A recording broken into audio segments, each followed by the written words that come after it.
4 әке болуым керек. 4 түрлі Тимур болуым керек. Қалтаңда дымың болмаса да стартап жасай аласың. IT деген бір жағынан бұл әлеуметтік лифт.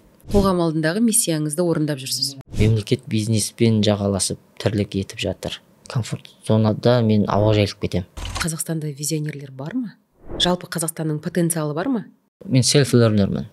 Сіз үшін өмірдегі үлкен мотивация не? Америкаға барып не түсіндің дегенде айтатын сөзім осы. Негізі қазақтар жалпы өте интеллектуал. Қазір жылау тренд болып жатыр дейді ғой. Иә. Жыладық.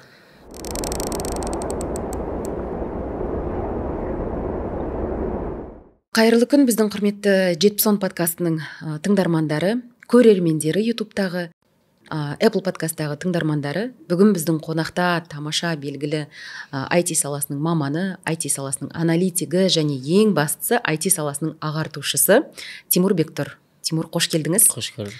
Анау Америкадан келіп отырсыз. Иә. Digital Bridge-дің аясында соны сылтау қылып, себеп қылып Қазақстанға елге келіп отырсыз. Елде қанша сылтау болды? қылып деген сөзіңіз өте дұрыс. Қанша болды Қазақстанда болмағаныңызға? Жыл жарым, 2 жыл жарымға, 2 жылға жақындады. 2 жылға жақындап қалды. Биыл бітіресіз, бұйырса? Қаңтардың 12-сі бітіремін. Қаңтардың 12-сі бітіресіз. Одан кейін не істейсіз? Елге ораласыз ба? Ол өте саяси дұрыс сұрақ емес деймін ба? Одан кейін сосын көреміз. Иә? Жақсы. Жоспарыңызбен бөліспейсіз? Ол өзіңіз білетін шығарсыз, Американың бюрократиялық жүйесі негізі жақсы жұмыс істейді. Уақытымен, бірақ өте ұзақ баяу жұмыс істейді. Сондықтан біз университет бітіргеннен кейін OPT деген бар, жұмыс істеуге рұқсат беретін. Соны күтуім керек, оның арасында болашаққа келіп есеп тапсырып, дипломды тапсырып кетуім керек деген секілді бір өзім үшін де түсініксіз мәселелер бар. Сондықтан ол қалай болатыны белгісіз болып тұр. Қанша сағат ұштыңыз? 20 сағат па екен? 20 сағат. 6-сы күні шығып, 8-і күні таңда келдім ғой. Бірталай. 1,5 сутка ғой. Бірақ енді олар 10 сағат бізден артты. Сонда бір тәулік болды. Бір тәулік, иә? Шаршап кеттім. Иә, әрине шаршап, одан кейін мұнда келіп, ана туысқан бар, мына туысқан, дос жаран, кездескісі келетін адамдар. Дос жаран, туысқандардың барлығын ысырып қойдым.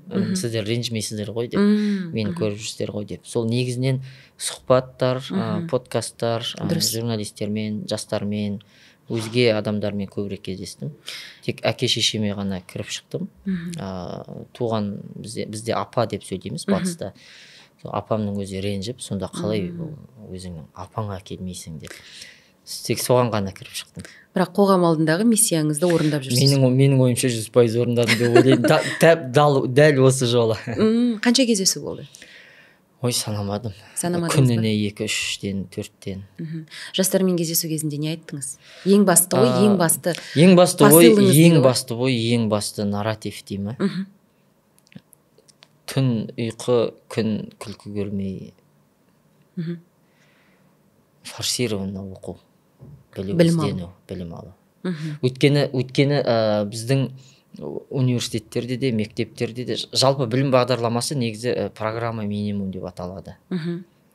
Ол соны білу, адам сауатты болу үшін соны біліп шығу керек. Яғни жай ғана сауатты болу үшін. Ал бірақ бізде жай ғана сауатты болу жеткіліксіз. Біз егер технологиялық адаптация деген болады, сондай көріп бар, график бар. Соның алғашқы сатысында техноэнтузиасты визионерлері жүреді. Содан кейін екінші сатыда техноэнтузиастар жүреді.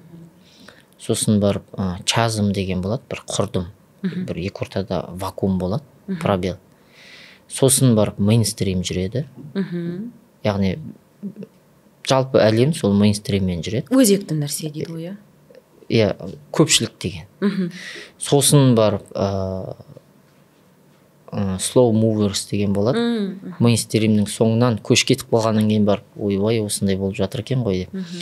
Ең соңында лагерс деген болады. Ол әбден көштің соңында қалып қойған ақсақ-тоқсақтар деген сөз. Аутсайдерлар дейсіз. Иә.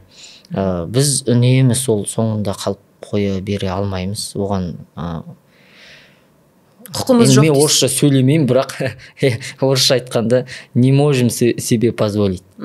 Себебі уақыт қатты өтіп жатыр. Біз осындай кейде қазақтар айтып жатады енді жаңағы сіздер жасанды интеллект дейсіздер, ауылда интернет жоқ, қайдағы технология, біз малға жемшөп тауып бере алмай отырмыз. Бір жаңағы халықтың несін мұңын айтсаңыздаршы, одан да бір робот қайда, біз қайда деген сияқты әңгімелер айтады. Әрине ол дұрыс, бірақ біз үнемі малдың жемшөбі деңгейінде өмір бар қалып қоя алмаймыз ғой енді. Иә, біз барлығымыз смартфон қолданамыз, біз барлығымыз компьютер ұстаймыз, біз барлығымыз қалайық қаламайық интернеттің, технологияның жетегінде жүрміз. Бұл біздің өміріміздің бір бөлігі болып кетті.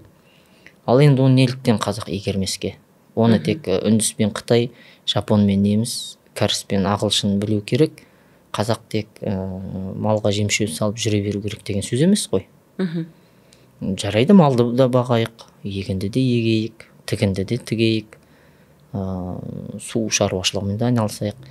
Бірақ әр молда білгенін оқиды дегендей, мен енді IT саласының маманы болғаннан кейін осы технологияның саласында не болып жатыр? Қазақ қайтсе жалпы осы дамудың жолына түседі. Ал ол үшін біз сол жаңағы программа минимумның үстіне тағы да төпелеп оқығанымыз дұрыс болады.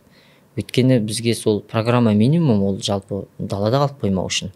Ал дамыған елдердің алдына шықпасақ та етегіне ұстап қалатындай деңгейге жету үшін бізге сол көп жатпай тұрмай көп оқып, көп ізденіп, көп білім алу керек, көп тәжірибе жинау керек. Оны IT-де мына продукт менеджмент деп айтады.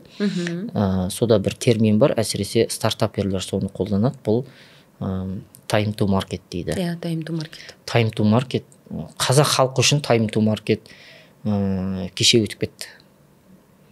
Біз ертеңгінің жалын тартып мінуіміз керек. Сондықтан да жаппай мобилизация жасалу керек. X10 дейсіз ғой, жылдамдықпен. X10, X100 әйтпесе болмайды. Сонда сіздің басты жаңағы нарративім сол.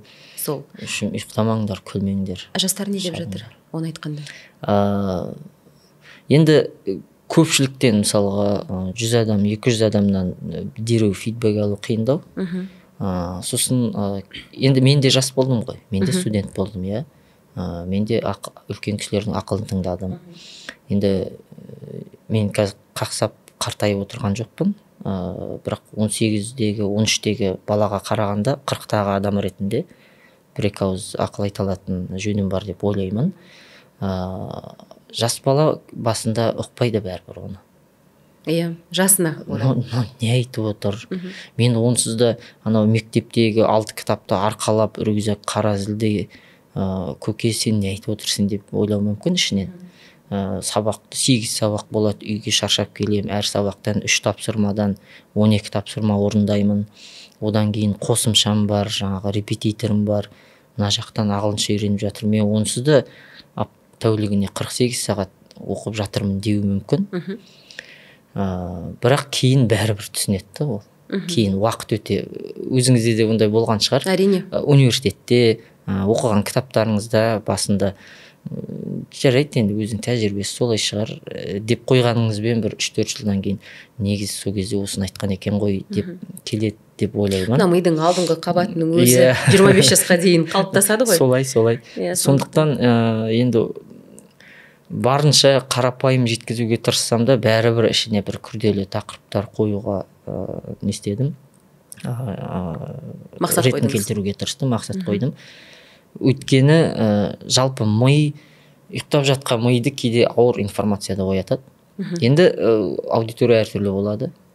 Біреулер, ой, мынауың лақып кетті деуі мүмкін.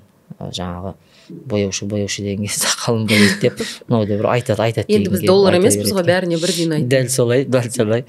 Бірақ мысалға айталық, кеше форумда жүрсем, жаңағы волонтер болып жүрген, жол көрсетіп, шапқылап жүрген жастардың бірі келіп, селфиге түсейікші деп жатыр. Жаңағы біз ол кісі бар, Digital Bridge деген жазу бар, ол кісі бар.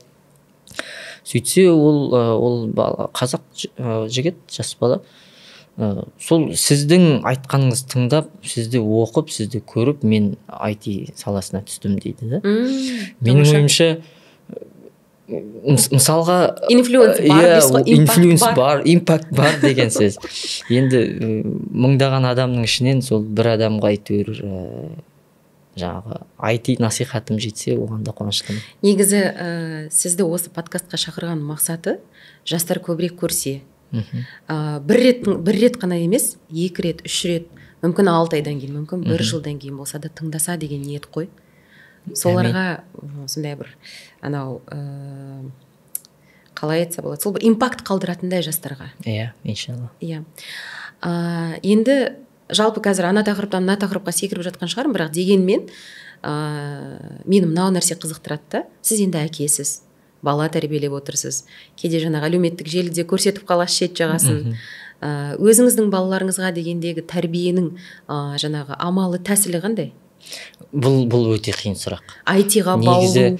Негізі жалпы бала тәрбиесі деген сұрақтан жауап, мәселе қозғаудан қашамын, қатты қашамын. Қазір енді біреулер жаңағы енді тұрмысқа шығып алып, бір баланы енді әрең босанып алып, бір бала тәрбиесі туралы кітап шығарып, подкаст жазып сөйтіп жатады ғой.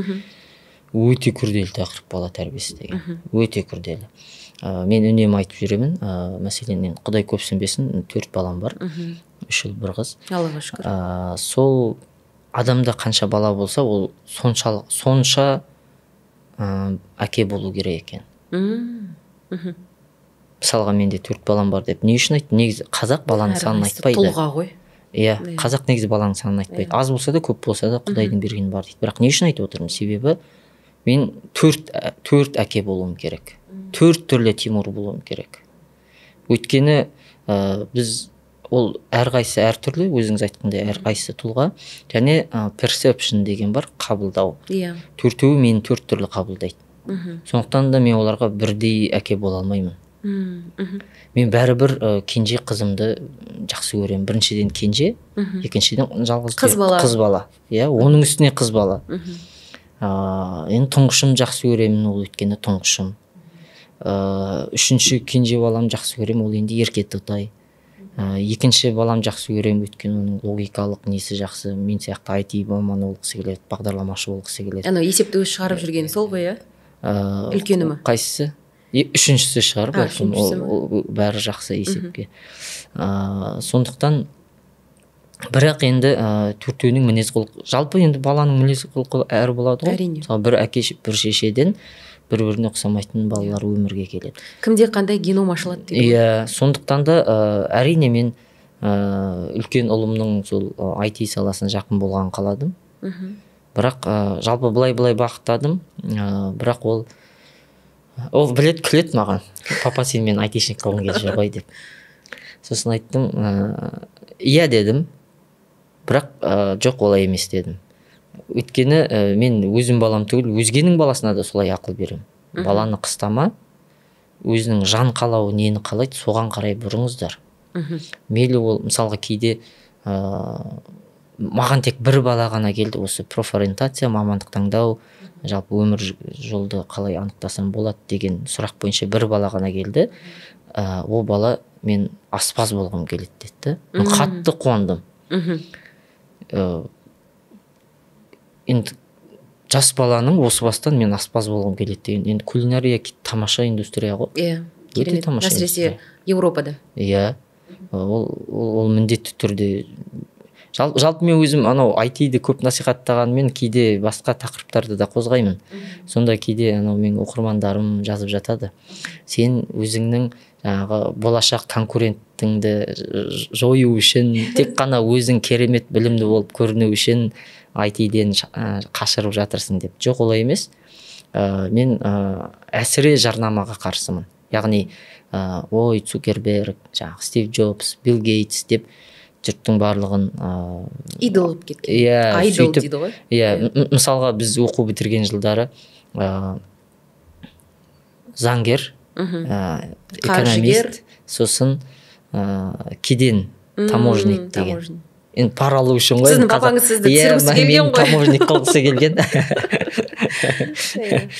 Кейде папама күлемін, сен мен парақор қылғым келіп тұр ғой. Енді сол кезден жарнамасы мықты болған ғой. Сол айтпақшы, жұрттың барлығы IT болу да міндет емес. Неге тігінші болмасқа? Неге бағбан болмасқа? Мысалға сіз қазір егер жеке массивіңіз болса, егер айналаңызды былай жасылдандырып, абаттандырып қойғыңыз келсе, бағбан таба алмайсыз. Мүлдем таба алмайсыз.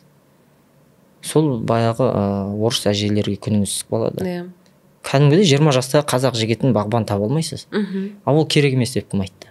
Ол кәдімгідей урбанизацияның ол да бір үлесі. Сондықтан да негізі қазақ сол экономиканың біз айтып жатамыз ғой, диверсификация экономики деп.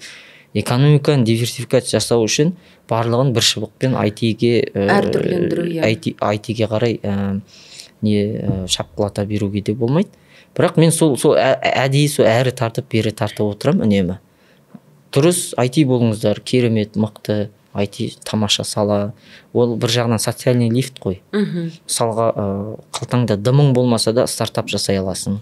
Және жаңағы венчурлық қордың алдына барғанда, инвесторға барғанда, мысалға айталық, басқа дәстүрлі бизнестің инвесторына барсаң, оған қандай да бір өзіңнің бизнес жобаңды ұсынсаң, ол сенің қалтаңда қанша ақша бар дейді. Сосын мен қалтам тесік, мен тақыр кедеймін.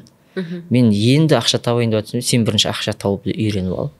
Содан кейін ғана біз көреміз. Мен жаңағы бір деңгейде сөйлесетін жағдайға жет, сосын сен өз жағдайың жасай алмайды, кімнің жағдайын жасайын деп жатсың деген секілді әңгіме айтады.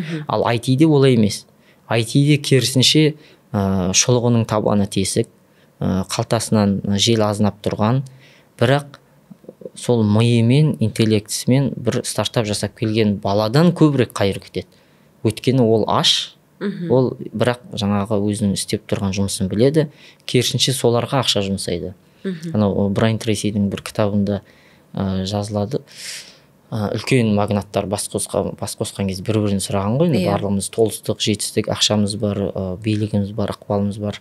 Неден қорқасыздар дегенде бір бай айтыпты. Гаражда отырған екі жігіттен қорқам депті. Менен асып түседі деп. Иә. Себебі ол жерде бюрократия жоқ. Олар күні-түні ұйықтамай жұмыс істейді. Мысалға, сол жаңағы Apple компаниясы ма, Кремний алқабындағы барлық компаниялар гараж культі бар ғой оларда. Иә, бар. Гараждан пайда болады ғой. Иә. Көрдіңіз бе? Сондықтан IT деген бір жағынан бұл әлеуметтік лифт. Сондықтан да біз сол IT-ге шақырамыз. Бірақ ол міндетті түрде IT-ден басқа салада ақша жоқ, маман жоқ, ол жақ дұрыс емес деген сөз емес. Сол үшін мен көбінде былай әрі-бері тартып отырамын, кейде мен оқырмандарым түсінбей қалады. Біресе IT маман бол дейсің, біресе IT маман болмаңдар дейсің, не болып кетті деп.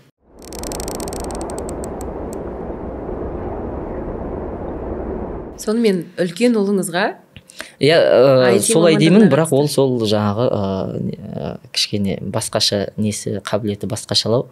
Сол күліп қояды, папа білем мен IT-ге жаңағы бұрғым келіп жүргеніңізді білем, бірақ мен IT болмайтын сияқтымын дейді. Бірақ сол екінші ұлым қатты қызығады. Өздігінен сол, керісінше мен мысалға күтпедім.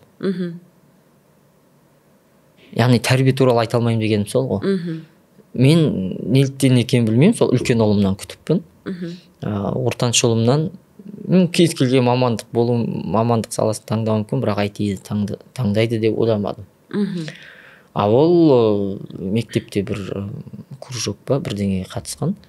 Сол Roblox-ты да өзі үйрену. Және мен дым үйретпеймін. Өзі YouTube-тан сол программалауды қарап, қатты құлшынып жүр. Жалпы енді мысалы IT деп жатқаннан кейін, осыдан 10 жыл демей қояйын, 5 жыл, 3 жыл бұрынғы Қазақстандағы IT-дің ахуалы мен қазіргі Қазақстандағы IT-дің ахуалы қандай? Осы қиын сұрақ. Өйткені жалпы мына профориентация негізі жақсы деп айтсақ болады, иә. Жаман дей берген тағы болмайды. Бірақ енді мен жалпы өз-өзіме қатты талап қоятын адаммын. Тым перфекционистпін, енді ол жақсы дүние емес негізі. Біз қазір мақтанатын болдық қой, мен перфекционистпін. Негізі ол өте жаман қабілет, қасиет. сол жағынан әрине біз жаңағы айға қарай ұшып кеткенімізді қалап тұрамыз да. Бірақ бәрібір бетбұрыс бар, бәрібір даму бар. Сапалы болсын, сандық болсын, қай тұрғыдан болса да, ең басты стагнация жоқ. Жылжу бар дейсіз ғой. Жылжу бар. Анау көлік кептелісі болады ғой. Қатып тұрған 5 сағаттық кептеліс болады, немесе сол 5 сағат болса да жылжып жүретін кептеліс болады. Яғни жылжу бар, стагнация жоқ. Енді оны дәл менде анализім жоқ, мысалға қандай KPI мен дамып жатыр, және IT-дің ішінде қай бағыт дамып жатыр. Бірақ жалпы даму бар. Бірақ мен қайта бірақ дей беретінім, біздің мынау ақш-пен, Европамен, басқа да мынау Жапония, Корея, оңтүстік Кореямен салыстырғанда, Қытаймен салыстырғанда көбінесе біздің сәл енді кемшін демей қояйын, бірақ бізді тарих осылай жетелеп алып келген бір бізде тенденция бар. Бұл біздің экономикада мемлекеттің үлесі көп. Мемлекет бизнеспен жағаласып тірлік етіп жатыр. Бизнеске беру керек функцияларды мемлекет бойына жинақтап жатыр. Ұстап тұр дейсіз ғой. Ал ол керісінше сол бүкіл әлемде small and medium business деп айтады. Орысша МСБ деп айтады, шағын және орта бизнес. Негізгі қоғамның драйвері сол болу керек. Жалпы дамыған елдердің негізгі экономиканың негізі ол шағын және орта бизнес. Ал бізде үкіметтің үлесі көп. Үкіметтің үлесі көп дегеніміз бұл мемлекеттік тапсырыс көп деген сөз. Яғни бізде де IT-дің негізгі дамушы драйвері сол мемлекет болып тұр. Тіпті кешегі digital bridge. Әрине. Мысалға халықаралық деңгейдегі, мысалға TechCrunch болсын, Америкадағы, мысалға мен өзім барып қатысып, анау Португалияның президентімен кездесіп келгенмін 2016 жылы Португалияның Лиссабон қаласында. IT мамандардың Давосы деп аталатын веб-саммит бар. Веб-саммит бар, иә. Біздер жылда өтеді ғой сол. Соны көшіріп алған ғой. Ешбір бұндай шараларды негіз мемлекет ұйымдастырмайды. Мемлекет қолдау көрсетеді. Бизнес ұйымдастырады. Қатысады, бизнес ұйымдастырады. Индустрия бизнеске шешім керек.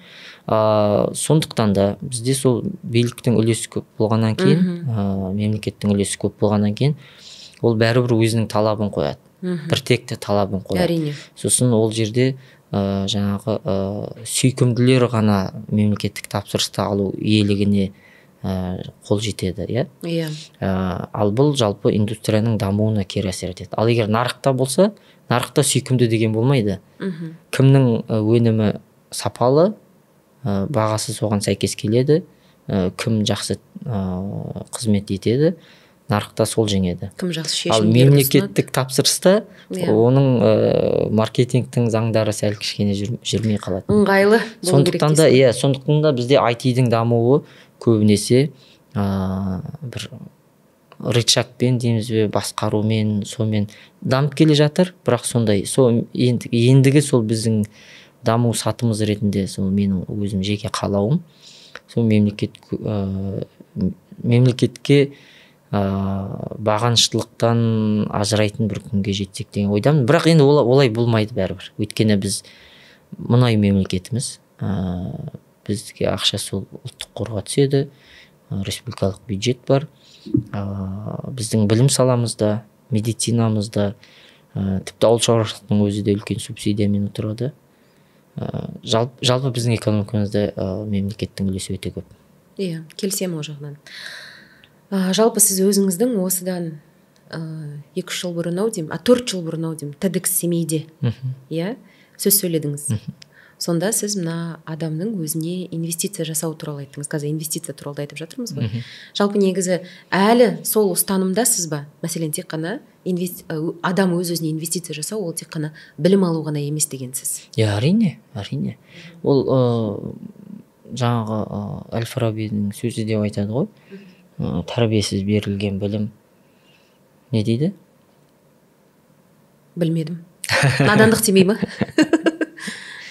Тәрбиесіз берілген білім болмау керек. Яғни енді біз білу керек, оқу керек, іздену керек деп жатамыз ғой. Әрине ол жақсы. Бірақ көп жағдайда қазір енді барлығы эмоциональный интеллект деп айтып кетті ғой.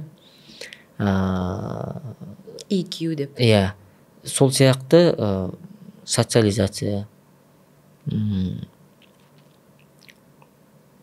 тіпті отбасылық құндылық, ол да инвестиция. Егер отбасының жаңағы шырқы бұзылып жатса, адамның, білмеймін, ондай адам жетістікке жеткен адам деп айтпас едім. Мейлі қалтасында $миллиард болсын. Балалы болса бала шағамен қатынасы, әке шешесі болса әке шешесімен. Яғни анау өмір дөңгелегі деген бар. Колесо баланса дейсіз ғой. Класстастар, достар, хоббиі, қаржы жағы, мансап жағы, жеке дамуы, тұлғалық дамуы деген сияқты. Сосын жаңағы діни, рухани жағы. Сол дөңгелек толық болу керек деп есептеймін. Ал жалпы енді рухани тұлғалық инвестициядан бөлек IT-дағы инвестиция туралы не айтасыз? Мысалы, жастар енді стартап бастап жатыр. Болмаса ойында бар бастауға. Мәселен, бізді қазір мүмкін тыңдап көріп отырған бір 10-11 сыныптың баласы болуы мүмкін, немесе университетте, жоғары оқу орнында 3-4 курстың студенті болуы мүмкін. Олар ертең жаңағы стартапты қалай бастау керек, ол үшін қандай мысалы қабілет керек, нені дамыту керек, осыған қатысты сіз не айта аласыз? Неден бастау керек жалпы? Енді мен ол жақсы әдіс пе, жақсы әдіс емес пе білмедім. Мен жалпы педагог методист емеспін. Бірақ жеке өзімнің және қазір ақпараттық шумы өте көп қой. Сондықтан мысалға мен қанша өзім оқытқан кезде де, сосын жеке консультация берген кезде де негізі адамның өзіне қалдырады. Сенің қалауың қандай, саған не ұнайды, не ұнамайды деп анау галлап бола ма, басқа да анау Холландтың ба тесттерін, психологиялық архетип анықтау тесттері арқылы анықтауға тырысамыз. Бірақ сол ақпараттық шумның өте көптігінен және мына клиптік ойлау жүйесінен, сосын күн-түн Инстаграм, тикток қараған, ютуб қарағаннан жалпы қазіргі балалардың миында ақпараттық қоқыс өте көп. Сондықтан өзің не қалайсың, өзіңнің жан қалауың не, қабілетің қандай деген сұраққа тіпті өздері де жауап бере алмай жатады. Енді ондай кезде менің ұсынатыным, IT-ді қаласа, онда толықтай IT-дің барлық саласын оқу керек. Сонда барып ол өзі, мынау мен программист болмайды екен менен. Бірақ жаңағы желілік архитектура деген бар. Оны орысша железо деп айтады, ағылшынша hardware дейді. Компьютердің темір терсегі, құрал жабдықтар. Сосын сым желілер кәдімгі. Біреулер кинестетика дейді, қолмен ұстап жұмыс істегісі келетіндер сондайды жақсы көреді. Сәл телекоммуникацияға жақындау. Яғни IT-дің ішінде жаңағы софтвар бар, хардвар бар, интернет разработка бар, мобильный разработка бар, сосын геймдев деген бар, сосын жалпы IT болғанмен сәл жұмсақтау, кішкене маркетингке қарай, сосын продукт менеджмент, бизнес аналитика деген сияқты, визуализация деген сияқты әртүрлі бағыттар бар. Соның барлығымен бір танысып шықса, яғни барлығын оқу дегенім сол. Енді оқу дегенде әрқайсысынан бір университет бітіріп шық деп жатқан жоқпын. Нұсқаулықтар арқылы, таныстыру видеолар арқылы, демолар арқылы, жалпы IT индустриясы арқылы, IT деген мамандықтар арқылы толық бір біліп шықса, ол сонда барып мынаған жаңағы математикадан көбірек білу керек екен, мына жерде жаңағы сызықтық алгебраны білуім керек екен, мына жерде сәл психологияны, маған мына жағы жақсырақ, маған мына жағы жақсырақ, UX дизайн деген секілді, тестировщик көпшілігі мысалы сол арқылы IT саласына келіп жатыр деген секілді бір қалың бұлт, хеликоптер вью хеликоптер вью болады да. Сосын барып соның шетінен жаңағы бір нысананы көріп қалса, соған қарай шүйліксе болады. Әйтпесе, өзің нені қалайсың? Программист боласың ба, әлде жаңағы сетевой архитектор боласың ба десе, ол бәрібір мен білмеймін дейді. өйткені ол ананы да мынаны да білмейді. Қарап батырып жаңағы қолмен ұстап көрмегесін. Ал егер сен ананы да оқып мынаны да оқып ол не істейді, анау қандай жұмыс істейді күнделікті деп барлығын қарап көрсе, сосын шетінен біреуін таңдайтын шығар деген ойдамын. Мысалы мен өзім пиар саласының маманымын, бірақ қазіргі таңда IT компанияда істеймін. Сол IT компанияда істеймін десем, елдер маған бүйтіп қарайды, сен айтишник емес сияқты едің ғой деген сияқты. Сол бізде қазір бір сондай енді біз соны айтуымыз керек қой, енді мысалы айтып та жүрміз, енді басқа мен сол айтудан кенде емеспіз. Жалпы негізі қазір IT деген бір өз алдына бөлек мамандық болудан қалып барады сол. Өйткені сіз журналист болсаңыз да IT-мен бәрібір тоғысасыз. Дәрігер болсаңыз да IT-мен тоғысасыз. Өйткені ана МРТ-ні, ана КТ-ні немесе тіпті анау хирург болсаңыз роботты настройка жасауыңыз керек. Бүкіл техникасын. Телемедицина жасауыңыз керек мәселен. Педагог болсаңыз да IT-ге қатыстысыз. Ауыл шаруашылық маманы болсаңыз да білмедім. Ертең дрон сатып алсаңыз анау съемка болғанда қазір не істеп жүр ғой, тыңайтқыш себіп жүр ғой. Сосын келесі бір дронның түрлері бар, дайын дрондар. Бұл мысалға арам шөптерді анықтайды. Сол секілді енді қазір бұны тыңдап отырған біздің ауылда ағайындар тағы да сол қай жақтың дроны, біз жаңағы анаған ақшам жетпей жатқанда деуі мүмкін.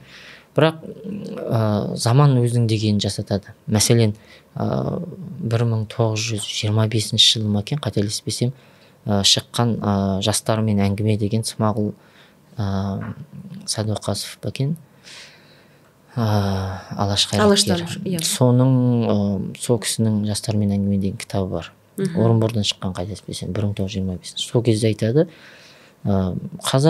Қазақ бұрын егін екпейтін, қазір егінді егеді, сауда жасамайтын, саудада жасайды. Қазақ бұның бәрін еріккеннен жасамайды. Өйткені заман талабы сондай. Не заман талабына көнесің, немесе өлесің дейді да. Сол сияқты жаңағы қаяқтың жасанды интеллекті, қай жақтың дронын айтып отыр, мынау біз бүйте алмай жүргенде деген болмайды. Бұл сол ұлт болып, қоғам болып көну немесе өлудің жолындағы әңгіме. Жақсы. Ал комфорт зона. Яғни сіз бұл туралы көп айтқансыз, айтасыз да, Былай қарап тұрсаң, біз бір комфорт зонадан шығудан қорқатын сияқтымыз да осы жерде де. Тура сол ауыл шаруашылығы болсын, медицина болсын мысалы. Бірақ дегенмен бізді әрдайым технология комфорт зонадан шығарып отырады ғой. Білмедім, солай шығар, бәлкім керісінше шығар. Бәлкім технология бізді комфорт зонасына тығып жіберетін шығар. Бәлкім. Біз соған қатты үйреніп қалатын шығармыз. Бірақ ол да дамып отырады ғой. Сол дамып отырғанда сол біз соған үлгере алмай жатырмыз ғой. Көрдіңіз бе? Яғни ол дамып кеткенде, ол не керек, осылай да жақсы еді ғой деп жатырмыз ғой. Тағы да бірдеңе шықты ма деп жатырмыз ғой. Ол бізді сол әрі бір жағынан шығарады, сосын оған үйреніп алғаннан кейін тағы шығарады, үйреніп алғаннан кейін тағы шығарады. Ал мысалы өздігінен өзіңді комфорт зонадан шығару, сіз өзіңізді қалай шығарасыз? Мен сөйтемін, себебі мен сол бірде комфорт зонасынан шығу үшін, енді мен психолог емеспін. Жоқ, жалпы айтып жатырмын. Тек сіздің жеке тәжірибеңіз. Әрине, сіз мен енді кішкенде былай жеке танымасаңыз да енді сұхбаттарымды қарап былай сырттай таныс болдыңыз ғой, бірақ мынау подкаст не көпшілікке жеткен кезде психологияны айтып отқанымды көбі жақтырмай қалуы мүмкін. Инста психолог емеспін, бірақ жаңағы айтатыным бірде соны пост қылып жазғам, комфорт зонадан шығу керек деп. Сосын сол психологияны, нені, жаңағы жеке тұлғаның дамуын жақсы оқып зерттеп жүрген бір құрдасым бар еді, сол жазып кетті комментарий.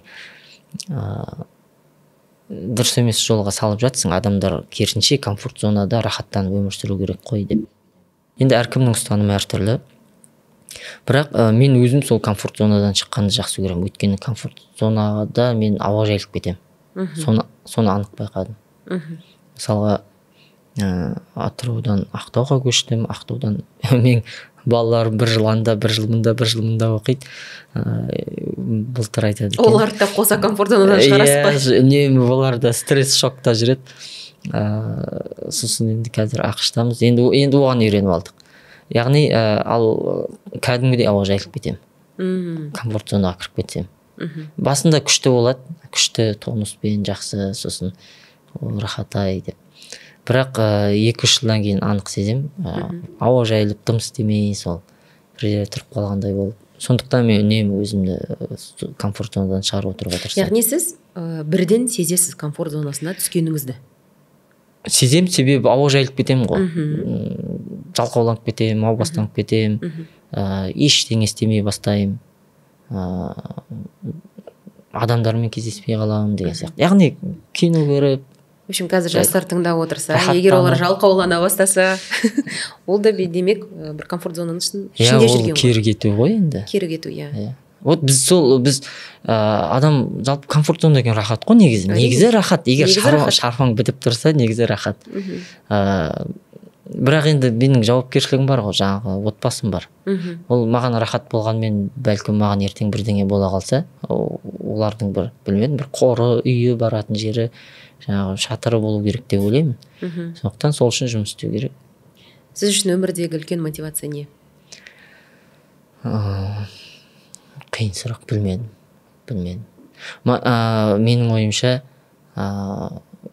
көпшілікке пайда болу сияқты. Кейде келіншегім де солай деп айтады. Сенің мотивацияң сол. Енді себебі ол анық сезеді ғой. Менің 100% назарым оларда емес екенін. Анық сезеді. Бірақ сіз, яғни өзіңіз мысалы білім аласыз, ізденесіз, дамисыз, сосын сол алған біліміңізді көпшілікпен бөлісесіз. Яғни аласыз, бересіз. Сол кезде сізде мына бір процесс жүріп отырады ғой ішіңізде. Жақсы. Жалпы Америка туралы айтайықшы. Америкадағы мынау соңғы 1,5-2 жыл қалай өтіп жатыр, қандай өзгерістер сезіп жатсыз? Сізге, отбасыңызға, бала шағаңызға қалай әсер етуде? Және маман ретінде сізге қалай әсер етіп отыр бұл? Көп сұрақ болып кетті. Жақсы сұрақтар. Мынау біздің еліміздің кейбір өңірлерінде бакалавр бітірген қыз балдардың қалың малы $1,5 миллион, магистратура бітірген қыз балдардың қалың малы $2,5 миллион, сосын PhD болса жақсы жер жұмыс істесе сөйтіп көтеріле береді екен ғой. Дәл сол сияқты кеше елге келгелі өзімді магистратура бітіріп келген қалың малы өскен адам сезініп қалдым. Бірақ жеке өзім, мысалға мен өзімнен, мен сол баяғы Тимур сияқтымын. Бір соншалықты бір білмедім. Өстім, толдым, жетілдім деп айта алмас едім. Сол Тимур, сол баяғы адамын. Ол жақта Бостон университетінде оқып жатқан курстарды мен ютубтан да қарай аламын. Сол қазір енді ақпаратқа иелік ету деген қалды. Бірақ дегенмен комьюнити бар ғой. Бәрібір, білмедім. Мен енді мен деп кеттім, кешірім сұраймын. Бірақ мен селф-лернермін. Самоучкамын. Қатты оқимын. Мен өзім мақтап тұрғаным өмірімде бірінші шығар, қанша сұхбат бергенде. Сондықтан шынымды айтқанда менде таңғалыс болды басында университетке барғанда. Мәссаған деген. Мен бір ғарышты күттім да. Кәдімгідей вау деген. Керісінше мен мысалға сол Америкадағы, Португалиядағы веб саммитке барғанда технологиялық жағынан мен ваудар көрдім. Ал академиялық жағынан университет қабырғасынан енді әрине бөлек орта, коммуникация күшті, апайлар, ағайлар керемет, былай менеджмент жағынан өте жақсы жолға қойылған. Бірақ біздің Қазақстандағы білім контентінен бір анау айтқан асып түсетінін айта алмадым. Керісінше біздің мұғалімдер мықты ма деп ойлаймын мен бәрібір. Мен сізбен келісемін бұл тұрғыдан. Сосын тіпті бізде фидбек алады ғой курстан кейін. Ренжімейміз, бағаларыңыз шығып қойды, жай ғана фидбек қажет деген. Сол кезде енді ренжімейді деген бір 2 ағайыма айттым. Әсіресе жасанды интеллект курсын алғам, соң машин learning деген. 2016-ға дейін айтып келіп тоқтады да. Ал қазір жасанды интеллект деген 2016-дан керісінше 2016-дан бері қарай дамып жатыр. сосын сіздер ең бір жаңағы темірдің қызған кезіне келіп тоқтата салдыңыздар ғой, бізге қазіргісі керек қой. Мен өзің оқы дедім. Иә, 2016-ға дейінгіні мен ютубтан да қарай аламын. Шынымен ютубта толып тұр. Иә. Тегін. Дегенде ағай күлді енді, бұл академия бәрібір артта жүреді деп. Академия ол бірінші индустрия дамиды. Екіншіден индустрия темп береді, тренд салады. Сосын сол трендті академия қарап отырады да білім бағдарламасын енгізеді. Сосын оны регуляция жасайды, соған қатысты ереже қабылдайды. Сосын барып curriculum дизайн жасайды. Curriculum дизайннан кейін жаңағы контентін жасайды, жаңағы assessment, quiz, анау әртүрлі. Сосын барып оны оқу бағдарламасына енгізеді. Сосын барып университеттерде, содан бір 5 жыл арасында өтеді. Университетте соған байланысты курс ашып, сосын барып үйрете бастайды, иә. Яғни сол аралықта ол индустрия тағы алға кетіп қалады. Яғни сол ағайларға айттым енді, мен ютубтан да қарайтын едім ғой, жаңалық болмады ма деп. Сосын сол академия келсем деді. Келсем, бірақ енді мен барымша айтуға тырыстым. Шынымен енді ChatGPT-де де оның архитектурасын, анау трансформерлер деген не деген сияқты тақырыптарға тоқталдық. Бірақ жете тоқталған жоқпыз, себебі сол 3 айдың ішінде біз бәрібір үлгермейміз, және ол curriculumда да жоқ деді. Сондықтан енді сол бір маман ретінде енді сырт көз сыншы. Енді сырттан бәлкім барғалы бері сондай белсенді болып кетті, жақсы материалдар жазатын болды деп айтып жатса, бәлкім солай шығар. Бірақ жеке өзіме олай емес. Бірақ мен ақш-қа оқуға түскендегі негізгі мақсатым өзім үшін емес. Себебі өзім ақш-қа да басқаға да барып жүрмін. Оқитынды Courseraдан да оқып жүрмін. Отбасым үшін, бала-шағам үшін оларға өте жақсы болды. Өте жақсы болды. Ағылшын тілін үйреніп, менің басты мақсатым солардың миындағы шаблонды сындыру, стереотиптерді бұзу, сосын жалпы бір космополит деген жақсы сөз емес, иә. Енді оны негізі бізде оны солай негативно қабылдайды. Бірақ сол жалпы әлем тұрғыны болған қалаймын негізі. Мысалға 3-ші ұлым. World Citizen. Иә, бірінші сыныпқа барды. Сол айтады, мен жаңағы неде Францияға барғым келеді. Сол жақта оқығым келеді. Сосын ана үлкен ұл не дейді, Жапония дейді.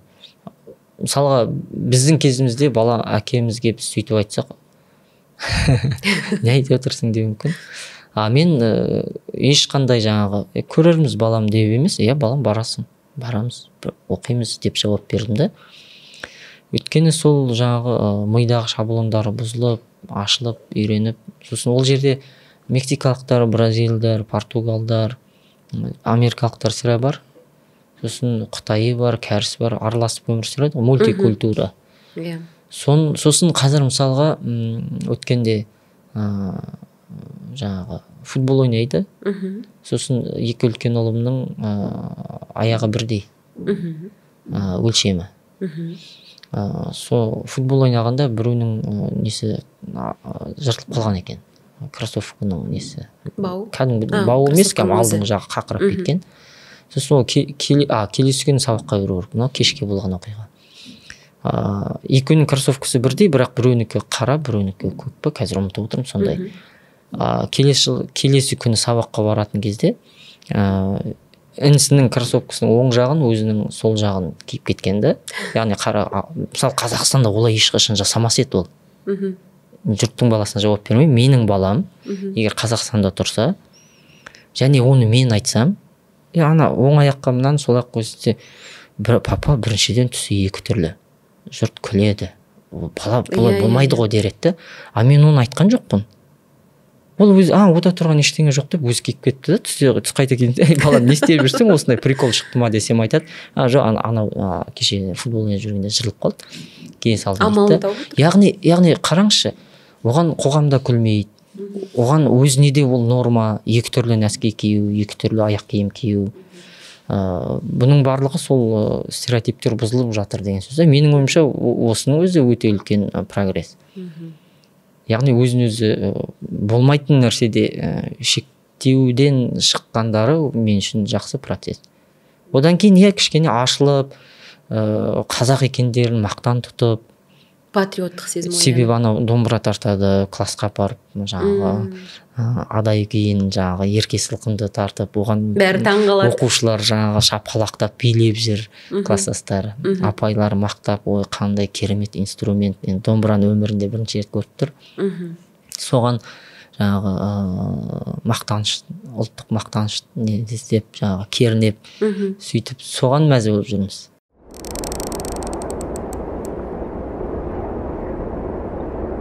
Сіз бір сұхбатыңызда, курсивке берген сұхбатыңызды оқыдым.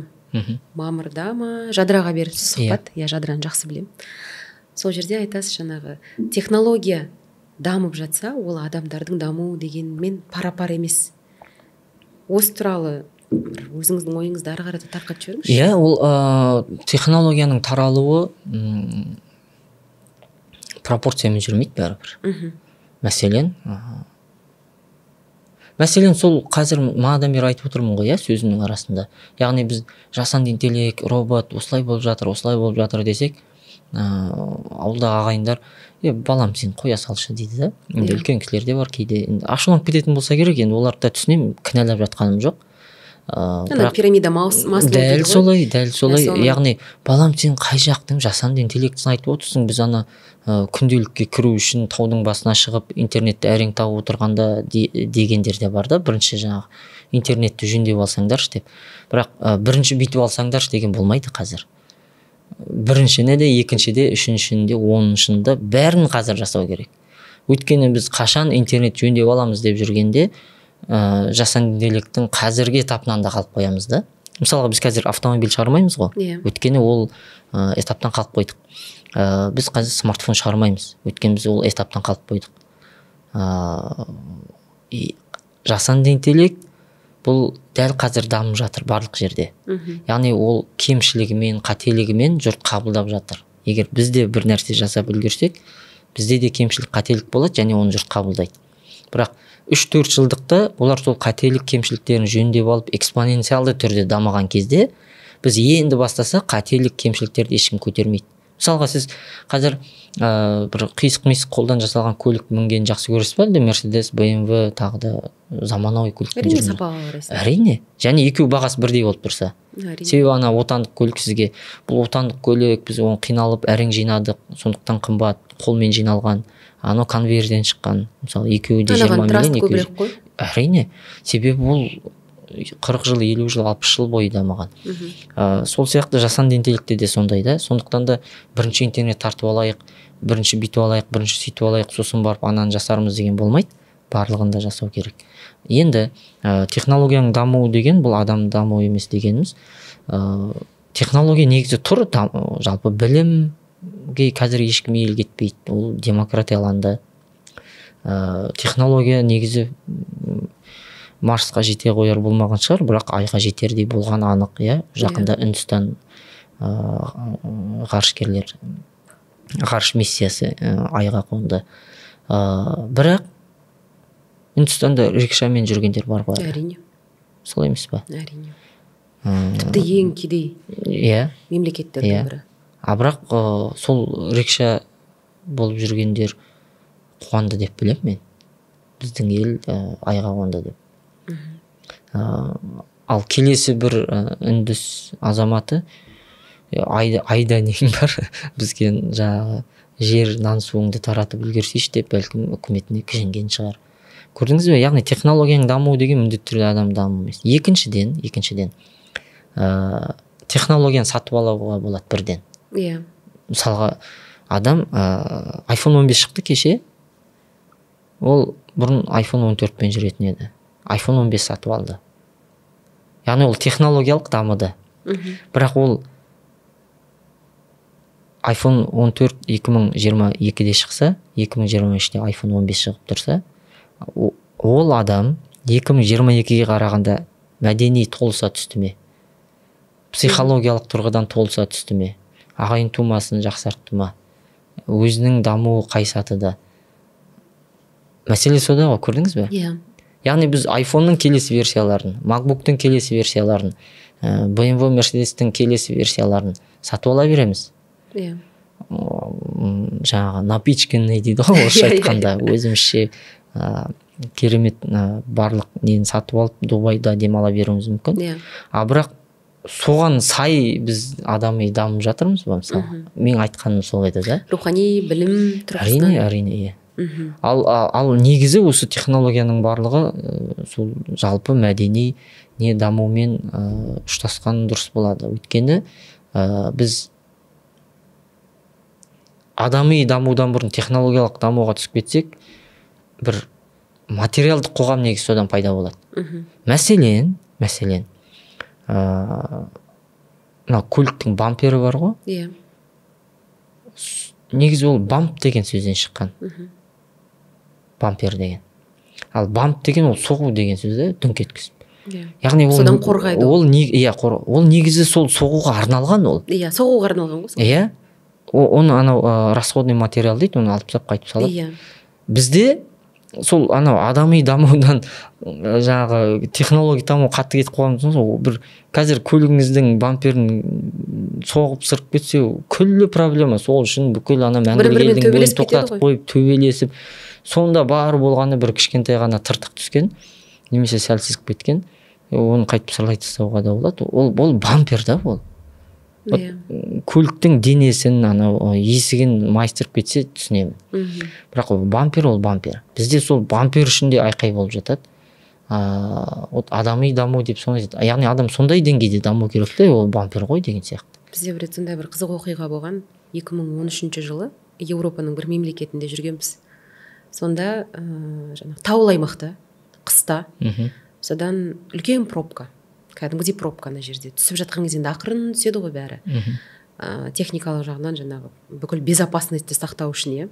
Содан келе жатырмыз, артынан тиіп кетті. Біз артында келе жатырмыз да, ананың артынан келіп соғып жібердік. Соққан кезде әдейі емес. Оның үстіне қатты емес. Содан біз қазір енді не дегенмен шетелдеміз. Қазір мына жерде бізге күшті штраф салатын шығар деп қорқып тұрмыз. Ана кісі ақырын машинасынан шықты, жанымызға жақындады, көрді, біз студент екенімізді көріп тұр. Сосын айтады: амансыңдар ма дейді. Бірінші сұрағаны бізден сұрап жатыр біздің амандығымызды. Кейін сұрап жатыр: менде страховка бар, бұның арты ешнәрсе етпейді дейді. Иә, ақшта да сол барлық көліктің анау 4 бұрышы, әсіресе бұрыш қой соғылатын. Иә, сол бұрыштар ғой. 4 бұрышта сызық болып жүре береді. Иә. Яғни ол ешкімге ешқандай мәселе тудырып отқан жоқ. Бізде қылау түспеу керек бамперге. Иә. Жалпы енді қайтадан IT қоғамға оралсақ. Жалпы Қазақстанда енді қазіргі таңда бұның бәрі мейнстрим болып кетті. Бағана сіз өзіңіз бөліп отырсыз ғой, визионерлер деп, мейнстрим деп, соңында аутсайдерлер қалған деп, иә. Біз осы қай ортасындамыз, осы сіз бөлген жаңағы? Или олай өлшеудің дұрыс емес па? Жоқ, дұрыс қой, аудитория ренжуі мүмкін, бірақ біз соңындамыз. Лагерс деген бар, ең соңында. Иә.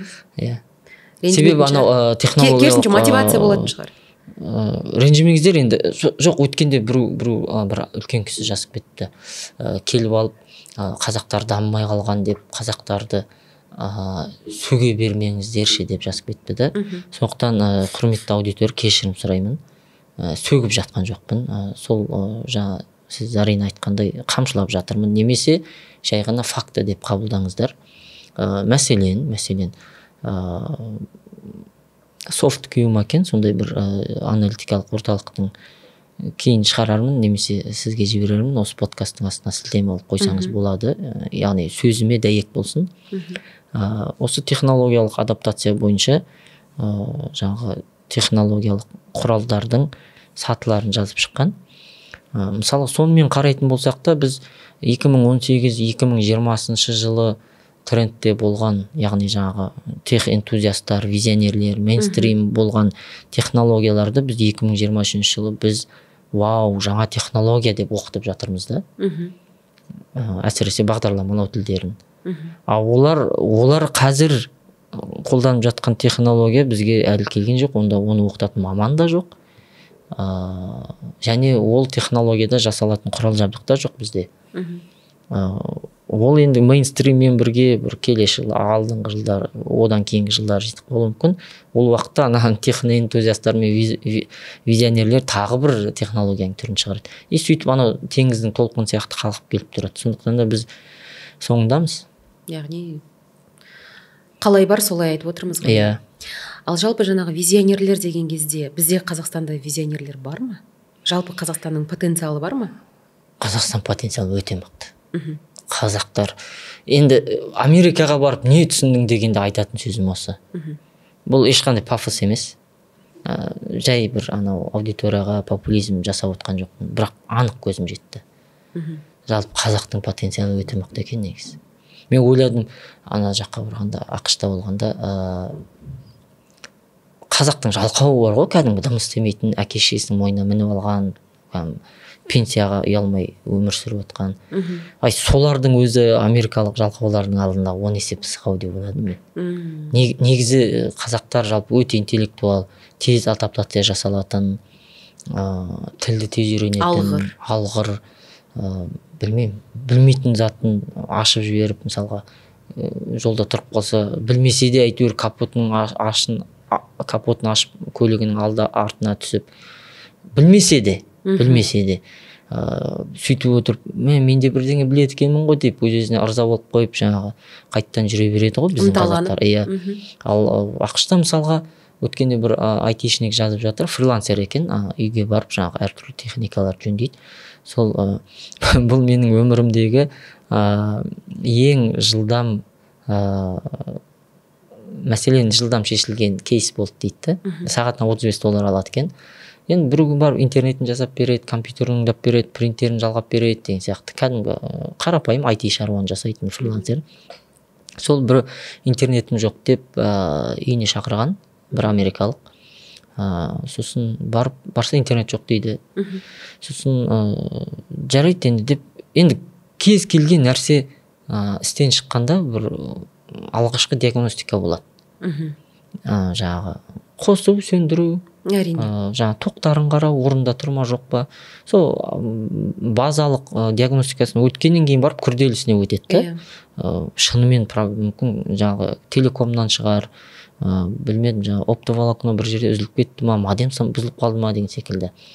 Сөйтіп анау диагностиканы енді үйге келді, интернет жоқ деді, окей деді, компьютер артына қарап қалса, анау модемнің тығатын жеріндегі тоқ шығып кеткен да, бүйтіп тық деп тығылатын бар ғой, сокет тығылады ғой былай. Сонда бүйтіп қарамайды да енді. Енді ол сауатсыздық дейін десем, сауатты адам элементарный нәрсені де жасамайды да. Енді бізде жалқаулардың өзі де ондай емес, қарайды ғой, не болып қалды екен. Сондай сияқты бір қызық қой. Енді егер ойладым мен біздің қазекіндерім Америкаға келсе бар шалқып бай болатын шығар деп. Себебі біздің тіпті бар ғой, мына даяшы дейді ғой, официанткаларымызге дейін мықты ғой біздің. Білмедім мен, бәрібір мықтымыз біздер. Тек бізге сол көзімізді ашу керек, сосын жалпы таралу керек екенбіз әлемге. Жер көріп, ел көріп. Біз көбінесе бір ана жақта бір Марста тұрған сияқты елестетеміз адамдарды. Олар 8 аяғы бар, 16 қолы бар. Медиадан да солай көрсетіп қойған ғой. Бір стереотипті ойлау. Бірақ барса біз мықтымыз негізі. Керемет. Бізде уақытымыз таяп қалды. Мен енді көп жаңағы IT-ға қатысты сұрақтарды қойған жоқпын, жалпы бір андай. Рахмет. Себебі ол IT-ға қатысты әңгімені айтып жүрмін. Бір сізбен сондай бір тұшымды, бір жақсы сондай кең көлемді бір әңгіме болсын дегенім. Міндетті түрде Америкадан тағы да келіп жатсаңыз шақырамын. Бірақ мына бір сұрағым бар еді. Міржақып Дулатұлы Оян қазақ фильмін көрдіңіз бе? Қандай әсер алдыңыз? Үлгердіңіз бе көріп? Мен уақытым болмады, негізі барғым келді. Қазір болып жатыр ма? Дәл қазір бүгін болып жатыр ма? Білмедім оны. Бірақ созған сияқты болған. Создау деймін уақытын көрсету. Енді менің жаңағы себептерім бар. Мүлдем физикалық уақытым болмады оған, физикалық тұрғыда. Бірақ мен оның жаңағы сериалын бастан аяғына дейін көріп шықтым ғой. Әрине, ол енді Мұрқа өзімнің досым Мұрат Есшин. Шыққан бойдан сериалын күнбе-күн тосып отырып, Америкада отырып, тапжылмай көріп шықтым. Өте керемет шыққан фильм. Қазір жылау тренд болып жатыр дейді ғой. Жыладық. Өйткені былай дейді. Көш кері бұрылса, ақсақ түйе алды қашады дейді. енді кейде бір қазіргі заманмен сол аналогия жасайсың, шіркін-ай дейсің, бір қалайша біз сол кейде әлі жүрміз деп те ойлап қаласың. Сондықтан өте қозғау салатын, бір кейде бір көңіліңе қаяу түсіретін, бірақ бәрібір іштегі бір белгісіз, өзің де білмейтін бір рухты оятатын тамаша туынды шықты деп ойлаймын. Келісемін. Сондықтан досыма сәттілік тілеймін. Көріңіздер, несін, сериалын көріңіздер. Тамаша. Мен соның сериалын көрген жоқпын. Кинотеатрдан фильмін көрдім. Содан енді қазір уақыт тауып сериалын көрмекшімін. Бірақ кәдімгідей бір серпіліс болды. Іште серпіліс болды. Одан кейін барып шынымен мынау айтады жаңағы коллективті бір халық болып бір шынымен бір жылап алған сияқты болды қазақтар.